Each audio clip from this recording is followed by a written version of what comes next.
Mis-sajf li ġej linja tal-ajru Ryanair se tibda ttir lejn 4 destinazzjonijiet ġodda: Gothenburg fl-Iżvezja, Newcastle fir-Renju Unit, Palma f'Ispanja u Tirana l-Albanija. F'konferenza tal-aħbarijiet il-kap eżekuttiv tar Ryanair Michael O'Leary qal li se jiżdiedu wkoll qatt ta' titjiriet minn u lejn Malta, tant li qed jantiċipa li din is-sena l-ajruplani tar Ryanair se jkunu ġarrew ma' 6 miljun passiġġier, żieda ta' 20% fuq is-sena ta' qabel.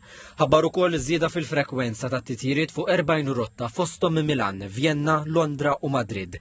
Mistoqsi dwar id-dewmien fit-titjiriet O'Leary attribwixxa dan għall-Kummissjoni Ewropea u l-kontroll tat-traffiku tal-ajru fatt ta' ajruporti. Air traffic control accounts for over 90% of our flight delays.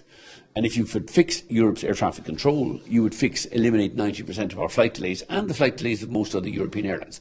Dwar id-deċiżjoni tal-Qorti Belġjana biex isir tibdil f'reklamar marbut ma' offerti, O'Leary qal li din se tiġi emendata. Iżda kellu fema differenti dwar deċiżjonijiet oħra fosthom li jagħti rendikont ċar tal-ħlasijiet tal-bagalji. And you see a fare on the board, we say there's 3 of those seats left, there's 5 of those seats left. They want that changed, fine, we'll change it. They've given us 3 months to make the change, we'll make the change within the 3 months. Not showing baggage fees for both legs of return flights. Are all these going to change and comply? No, because those findings were simply wrong. We do show, you can have return fees or one-way fares. Like all of our fares are shown on a one-way basis.